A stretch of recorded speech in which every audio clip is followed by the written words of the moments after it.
নমস্কার বন্ধুরা, আজকে আমি রুই মাছের কালিয়া করে দেখাবো একদম ঘরোয়া পদ্ধতিতে। তার জন্য এখানে আমি 6 পিস রুই মাছ নিয়ে নিয়েছি। আগের থেকে পরিষ্কার করে ধুয়ে আমি নুন হলুদ মাখিয়ে রেখেছি। আপনারা তো রুই মাছের কালিয়া অনেকভাবে খেয়েছেন, কিন্তু একবার আমার মতো এইভাবে ঘরোয়া পদ্ধতিতে রুই মাছের কালিয়া বানিয়ে দেখুন। গরম ভাতের সঙ্গে খেতে কিন্তু অসাধারণ লাগে। আমি কিভাবে ঘরোয়া পদ্ধতিতে রুই মাছের কালিয়াটা বানাই তার জন্য আপনারা প্রথম থেকে শেষ পর্যন্ত ভিডিওটা দেখবেন। আশা করি আপনাদের ভালো লাগবে। যদি এই ঘরোয়া পদ্ধতিতে রুই মাছের কালিয়ার রেসিপি আপনাদের ভালো লাগে তাহলে অবশ্যই একটা লাইক করে দেবেন। আর আমার চ্যানেলের নতুন বন্ধু হয়ে থাকলে অবশ্যই চ্যানেলটা সাবস্ক্রাইবার করে আমার পাশেই থাকবেন। আর পাশের বেল আইকনটি অবশ্যই বাজিয়ে দেবেন, আমি যখন কোনো নিত্য নতুন রেসিপি আপলোড করব সবার আগে পাওয়ার জন্য। তাহলে চলুন, আমি প্রথমে মাছগুলোকে ভেজে নেব। তার জন্য মাছটা আমি সাইডে রেখে একটা কড়াই বসিয়ে দেব। এবার গ্যাসটা ধরিয়ে দেব। এবার কড়াইটা গরম হওয়া পর্যন্ত অপেক্ষা করব। দেখুন বন্ধুরা, কড়াইটা গরম হয়ে গেছে। এবার তেল দিয়ে দেব মাছ ভাজার জন্য।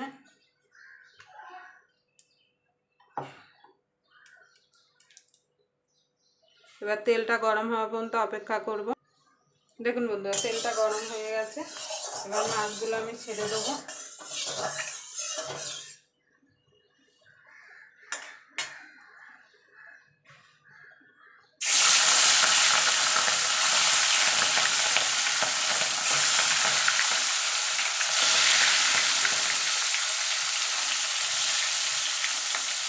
মাছগুলো আমি একটু টপিট করে একটু লাল লাল করে ভেজে নেব।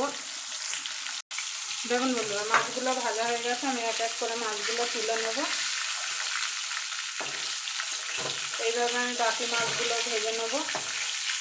আর আপনারা ঝোলের মাছ কোনো সময় বেশি ভাজবেন না কড়া করে, তাহলে কিন্তু ভালো লাগবে না খেতে।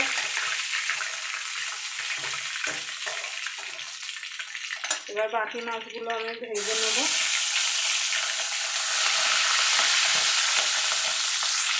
দেখুন বন্ধুরা, মাছগুলো সব ভেজে তুলে নিয়েছি। এবার আমি এর তেলে আলুটা ভেজে নেব।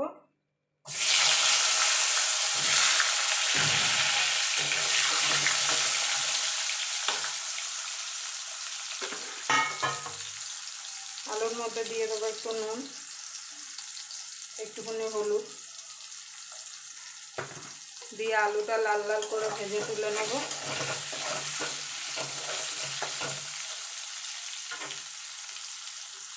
দেখুন বন্ধুরা, আলুগুলো ভাজা হয়ে গেছে, লাল লাল করে তুলে নেব।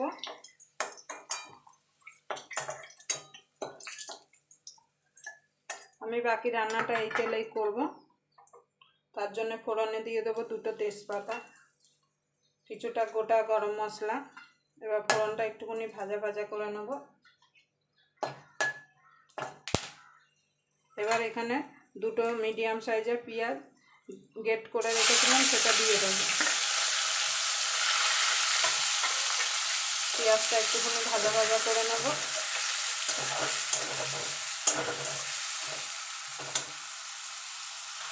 দেখুন বন্ধুরা, পেঁয়াজটা একটু ভাজা ভাজা হয়ে গেছে। এবার দিয়ে দেবো আদা রসুন বাটা।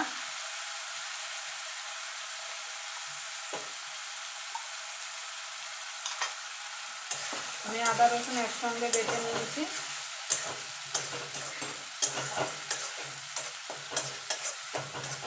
এবার আদা রসুন আর পেঁয়াজটা ভালো করে একটু কষিয়ে নেবো যতক্ষণ কাঁচা গন্ধটা চলে না যাচ্ছে। দেখুন বন্ধুরা, এখানে আদা রসুন আর পেঁয়াজের কাঁচা গন্ধটা চলে গেছে। এবার দিয়ে দেবো টমেটো। এখানে আমি ছোটো সাইজের 2টো টমেটো কেটে নিয়েছি, আপনারা চাইলে গ্রেট করেও দিতে পারেন। এবার একটুখানি নুন দিয়ে দেবো যাতে টমেটোটা তাড়াতাড়ি গলে যায়। মশলা যত ভালো কষাতে পারবেন রান্নার স্বাদটা কিন্তু তত ভালো হবে।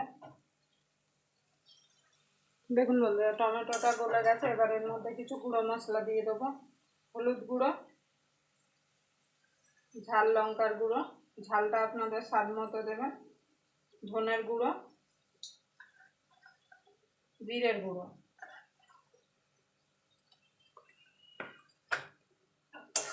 এখানে আমি কাশ্মীরি লঙ্কার গুঁড়ো দিলাম না, কেন আমার কাশ্মীরি লঙ্কার গুঁড়োটা শেষ হয়ে গেছে।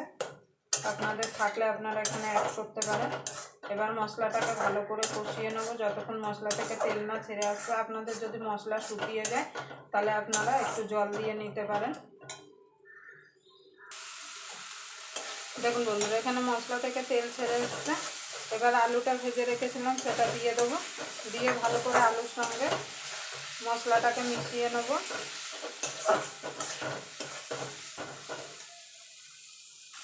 এবার ঝোল দিয়ে দেবো।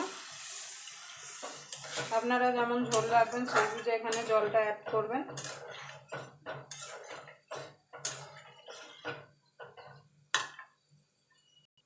দেখুন বন্ধুরা, ঝোল দিয়ে দিয়েছি। এবার ঝোলটাকে ভালো করে ফুটতে দেবো। দেখুন বন্ধুরা, মাছের ঝোলটা ভালো করে ফুটে গেছে। এবার মাছগুলো দিয়ে দেবো। মাছগুলো দিয়ে খুব বেশি ফোটাবো না, মিনিট খানেক একটু ফুটিয়ে নেব। নুনটা আপনারা অবশ্যই একটু চেক করে নেবেন। দেখুন বন্ধুরা, মাছের ঝোলটা হয়ে গেছে। এবার আমি গরম মশলা ধনে পাতা দিয়ে নামিয়ে দেবো।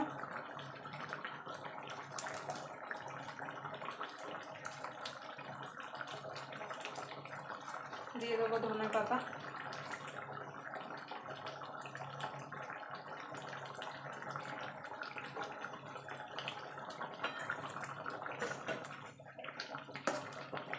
আবার আপনাদের সঙ্গে কোনো নতুন রেসিপি নিয়ে দেখা হবে। ততক্ষণ পর্যন্ত আপনারা সুস্থ থাকবেন, ভালো থাকবেন।